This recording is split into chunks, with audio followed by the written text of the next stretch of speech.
Screen पर आपको जो महिला नजर आ रही हैं ये टीवी एक्ट्रेस हैं। तमाम टीवी चैनलों में इन्होंने काम किया है। इनका नाम उर्मिला सनावर है। ये भाजपा विधायक पर गंभीर आरोप लगा रही हैं।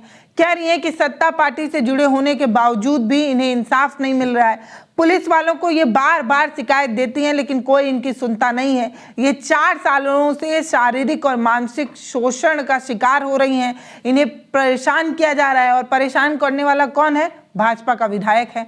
ये भाजपा के विधायक पर गंभीर आरोप लगाते हुए कहती हैं कि मैं न जाने कितनी बार महिलाओं के साथ खड़ी रही, मैंने न जाने कितनी बार महिलाओं को यह कहा कि महिलाओं के सम्मान में उर्मिला मैदान में। मैं महिलाओं को तो सम्मान दिलाती रही लेकिन आज अपने हक और अपने इंसाफ की लड़ाई में ठग कर हार गई हूं, इसलिए रोते हुए ये वीडियो बनाना पड़ रहा है। उर्मिला ने एक वीडियो सोशल मीडिया पर डाला जिसमें वो रोते बिलखते नजर आ रही हैं। गिड़गिड़ाते हुए मोदी जी, योगी जी और उत्तराखंड के जो मुख्यमंत्री हैं उनसे इंसाफ की गुहार लगा रही हैं। बता रही हैं कि भाजपा के पूर्व विधायक कैसे उनका शोषण किया करते थे और कई गंभीर आरोप लगाते हुए इंसाफ मांग रही हैं और कह रही हैं कि अगर उनको इंसाफ नहीं मिला तो भाजपा कार्यालय के सामने आत्मदाह कर लेंगी। मैं उर्मिला सुरेश राठौड़, ज्वालापुर के पूर्व विधायक की धर्मपत्नी। मैं मोदी जी से, योगी जी से, उत्तराखंड के मुख्यमंत्री धाकड़ धामी जी से मैं गुजारिश करती हूँ कि आप ही के पूर्व विधायक हरिद्वार के ज्वालापुर विधानसभा से रहे सुरेश राठौड़ ने मेरी जिंदगी बर्बाद कर दी है और 4 साल से मेरा शारीरिक मानसिक उत्पीड़न कर रहा है। वो जो उसने कहीं का नहीं छोड़ा। मैं महिलाओं के लिए खड़ी होती हूँ। मैं ये बोलती हूँ महिलाओं के सम्मान में उर्मिला मैदान में, लेकिन मैं खुद एक चलती फिरती जिंदा लाश हूँ। आज ये वीडियो मैं बहुत टूट के बना रही हूँ। बड़ी मजबूरी में आखिर में आकर इन्होंने रोते हुए ऐसा वीडियो बनाया। ये चाहती तो नहीं थी इस तरीके का वीडियो बनाए, लेकिन मजबूरी में इन्हें ये वीडियो बनाना पड़ा। तो सच तो सामने आ जाता है और महिलाओं का शोषण हो रहा है, इस तरीके की बात उर्मिला कह रही हैं। एक्ट्रेस उर्मिला पूर्व बीजेपी विधायक सुरेंद्र राठौड़ पर गंभीर आरोप लगाते हुए 4 सालों से शोषण होने की बात कह रही हैं। 15 जून को सभी के सामने एक पीसी करी मेरे पति सुरेश राठौड़ ने सहारनपुर पंजाब होटल में कि उर्मिला मेरी अर्धांगिनी है, मेरी पत्नी है, मेरी धर्म पत्नी है। लेकिन अभी परसों कहता कि नहीं मेरी एक ही पत्नी है रविंदर कौर, मेरी कोई पत्नी नहीं है। उसके लिए सिंदूर 1 किलो ना, वो कहता मेरे लिए सिंदूर की कीमत सिर्फ 5 रुपए की एक डिब्बी है सिंदूर की। उसने औरतों को खिलौना समझ रखा, मेरी जिंदगी तबाह कर दी। उसके लिए औरत एक खिलौना है। वो हमारे समाज का रविदासाचार्य बनता है, भगवाधारी बनता है। भगवाधारी नहीं है वो भगवा के वेश में भेड़िया है जो पता नहीं कितनी लड़कियों का उसने इज्जत तार कर दी। मेरी तो जिंदगी बर्बाद कर दी सुरेश राठौड़ तूने, और मैं 2 साल से धक्के खा रही हूँ न्याय के लिए।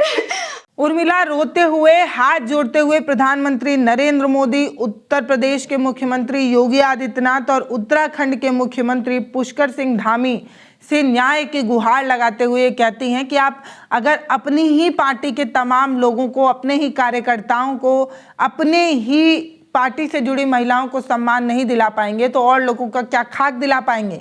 तो एक्ट्रेस उर्मिला किस तरीके का गंभीर आरोप लगाते हुए अपने पति पर आरोप लगा रही हैं। इनके जो पति हैं वो उत्तराखंड हरिद्वार के ज्वालापुर विधानसभा से भाजपा के विधायक रह चुके हैं, पूर्व विधायक हैं सुरेंद्र राठौड़। वो बता रही हैं कि उन्होंने ना सिर्फ इनका यौन शोषण किया, शारीरिक और मानसिक रूप से बहुत परेशान किया है और उनकी पत्नी और बेटी भी जो है इन पर गंभीर रूप से इन्हें परेशान कर रही हैं, ब्लैकमेल कर रही हैं। और वो ये भी कहती हैं कि जो विधायक जी हैं सुरेंद्र राठौड़, उनसे इनका गंधर्व विवाह हुआ है, मतलब धार्मिक रूप से विवाह भी हुआ है और विवाह होने के बाद सिंदूर के नाते उन्होंने ये सब कुछ जो है वो बर्दाश्त कर लिया, लेकिन अब वो बर्दाश्त नहीं कर पा रही हैं, इसलिए उन्होंने मजबूरी में रोते बिलखते हुए एक वीडियो बनाया। मैं खुद सत्ता पार्टी की होने के बावजूद मेरी कोई सुनवाई नहीं हुई। मैंने हरिद्वार एसएसपी परमिंदर डोभाल जी के यहाँ मैंने एक अपना प्रार्थना पत्र दिया था, लेकिन मेरी कोई सुनवाई नहीं हुई इस पे।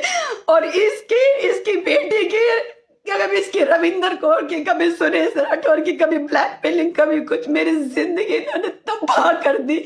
मैं आप सभी से बोल रही हूँ, माननीय पुष्कर धामी जी, उत्तराखंड के मुख्यमंत्री जी से मेरी बहुत गुजारिश है, मैं न्याय की उसमें खड़ी, अगर मुझे न्याय नहीं मिला ना तो मैं प्रदेश कार्यालय पे आकर आत्मदाह कर लूंगी। मैं कभी नहीं चाहती थी इस तरह की वीडियो बनाने, लेकिन मैं बहुत टूट गया। मेरी जिंदगी बर्बाद कर दी सुरेश राठौर, तूने मुझे कहीं का नहीं छोड़ा। कभी कुछ स्टेटमेंट देता है, कभी कुछ स्टेटमेंट देता है। सुरेश राठौर को उसके कर्मों की सजा जरूर मिलनी चाहिए।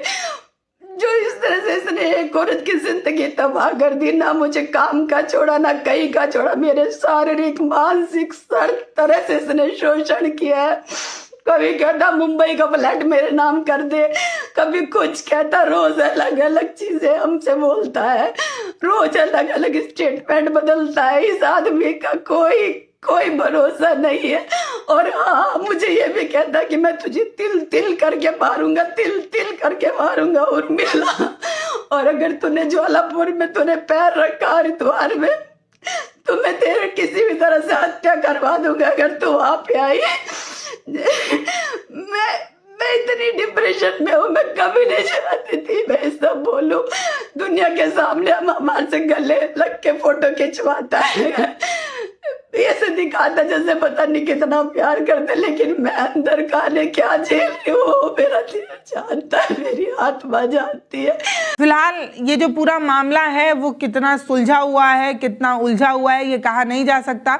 लेकिन विधायक साहब ने खुद ही एक प्रेस कॉन्फ्रेंस में इन्हें अपनी पत्नी के रूप में कबूल किया था। बाद में जब इन्हें पार्टी से निष्कासित कर दिया गया, 6 साल के लिए बाहर का रास्ता दिखा दिया गया, तब फिर से इन्हें अचानक से अपना सम्मान याद आया और इन्होंने अपनी पत्नी का फोटो पोस्ट करते हुए कहा कि मेरी एकलौती पत्नी जो है वो ये है, उर्मिला से इनका कोई लेना देना नहीं है। और फिर से उर्मिला का आत्मसम्मान जाग गया और उन्होंने इस तरीके का वीडियो जो है वो बनाया रोते हुए। फिलहाल इस तरीके की खिचड़ी पकती रहती है और पति पत्नी, घर वाली बाहर वाली के चर्चे भी होते रहते हैं, लेकिन हद तब हो जाती है ना जब ये सत्ता पार्टी के लोगों का इस तरीके का किस्सा सामने आता है, क्योंकि ये पार्टी सबसे ज़्यादा साफ सुथरी, सबसे ज़्यादा धुली हुई, सबसे ज़्यादा ईमानदार, सबसे ज़्यादा श्रेष्ठ प्रजाति के नेताओं को अपने पार्टी में शामिल करने की बात कहती है, महिलाओं के सम्मान की बात कहती है, और उसी के पार्टी के इतने सारे लोगों पर इस तरीके की चर्चाएं होती हैं। मैं शासन प्रशासन से गुहार करती हूँ, उत्तराखंड पुलिस से गुहार करती हूँ कि मुझे न्याय दे। माननीय मुख्यमंत्री पुष्कर धामी जी, धनखड़ धामी जी, योगी जी, मोदी जी, मेरे साथ न्याय करो। जब आप अपनी पार्टी की एक नेता के साथ नहीं न्याय कर सकते तो आप और बेटी के साथ क्या न्याय करोगे? हम किस बिहाफ पे लोगों को कहेंगे कि भारतीय जनता पार्टी का नारा है बेटी बचाओ बेटी पढ़ाओ, जब डे बाई डे सारी बेटियां घुट घुट के मर रही है, शोषण कर रहा आप ही का एक पूर्व विधायक सुरेश राठौर। तूने मेरी जिंदगी बर्बाद कर दी, तूने मेरी जिंदगी बर्बाद कर दी, मेरा शारीरिक शोषण किया, मानसिक शोषण किया, मेरी सारी 4 साल से मुझे कोई काम नहीं करने दिया। और आज तूने इस तरह से स्टेटमेंट दे रहा, आज हमें लोग दयनीय हालत में देखते बेचारी के साथ क्या हो गया। वो भगोड़ा पति चला गया इसको छोड़ के, कोई सुनवाई नहीं कर रहा। हमारे घर में डकैती डलवाने में भी उसी का हाथ था, लेकिन अब चुपचाप इस सिंदूर की कीमत की वजह से चुप रहे। सब साक्ष्य हमारे पास, न उत्तर प्रदेश हमारी पुलिस सुन रही है, न उत्तराखंड पुलिस हमारी सुन रही है। मेरी आप सभी से रिक्वेस्ट है, प्लीज मुझे न्याय दिलवाइए। आप सब मिलके, मैं हमेशा सबके लिए खड़ी होती हूँ, सबके लिए न्याय मांगती हूँ, बहुत बेटियों के लिए न्याय मांगा, लेकिन आज मैं इतनी डिप्रेशन में हूँ। लिटरली अगर मुझे कुछ नहीं हुआ तो मैं भाजपा के प्रदेश कार्यालय देहरादून में आके मैं आत्मदाह कर लूंगी, जो मैं कभी नहीं चाहती।